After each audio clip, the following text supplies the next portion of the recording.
Today we are taking the stereo out of a 2007 Ford Explorer. We have seen this stereo in shop several times for CD problems. In most cases this is something we can take care of. Follow the link to our repair pages on our website. Let's get started. We're going to start with opening the center console and removing two 7mm bolts at the back of this panel.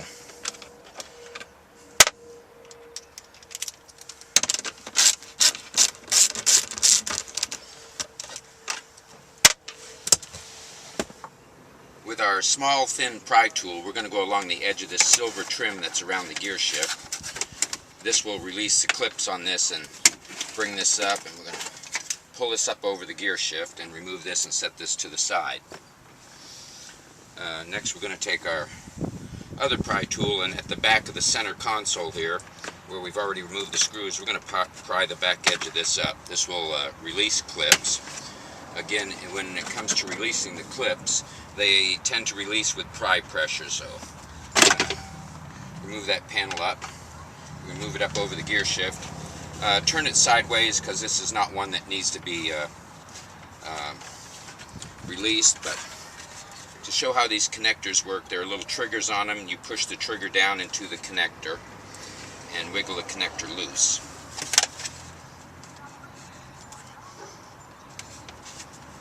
Sometimes it takes a little bit of pry pressure on that trigger to push it down far enough to allow it to release.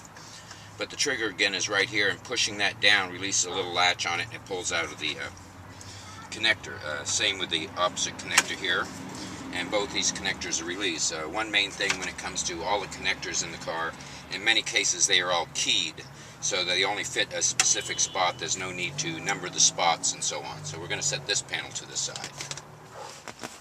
Now we're going to move up to the front panel on the dash, and we're going to insert the key in the ignition, set the parking brake, turn the ignition on, and shift to a lower gear. This will bring the gear shift back out of the way to work on this panel.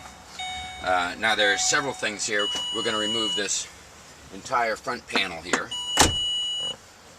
And to do that, we're going to start down here at the bottom, and it seems like the panel here that goes along the bottom tends to come out, be within the edges of the panel below it. So we're going to take our pry bar and pry the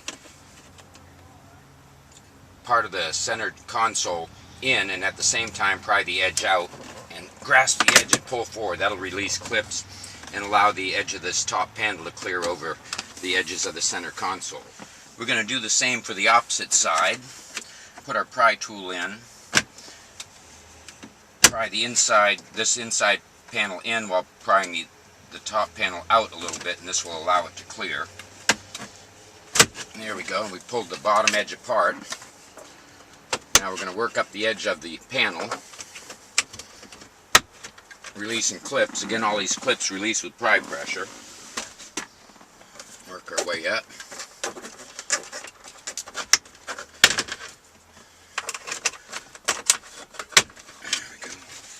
I've got this panel, and we're going to work it forward and up over the gear shift and pull it forward. We can now pull the panel to the side. At the very top of this panel here, we have the passenger airbag light, and do not disconnect this passenger airbag light with the ignition on, and if you do disconnect it, do not turn the ignition key back on. This can set the passenger airbag light off, and only the dealership can program that to remove the light that's on. Next, we're going to take our 7mm and remove 4 mounting bolts. One is at the bottom left here of the car stereo. One is at the top left.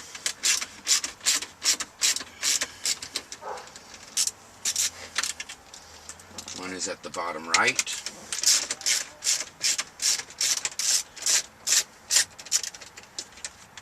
One is at the top right.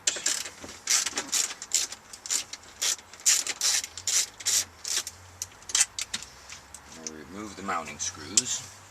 We're going to grab the front of the radio here and pull it forward from the dash.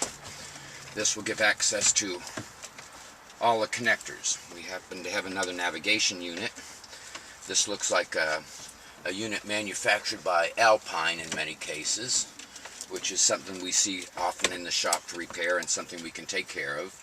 The main green powered antenna has a black base on it. You want to grab the black base at the bottom and grasp it and pull it from the radio, and it releases.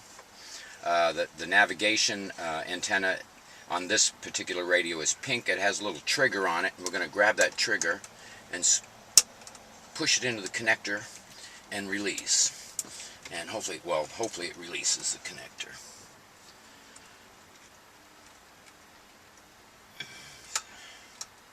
Sometimes the thumbnail's not strong enough to hold that connector.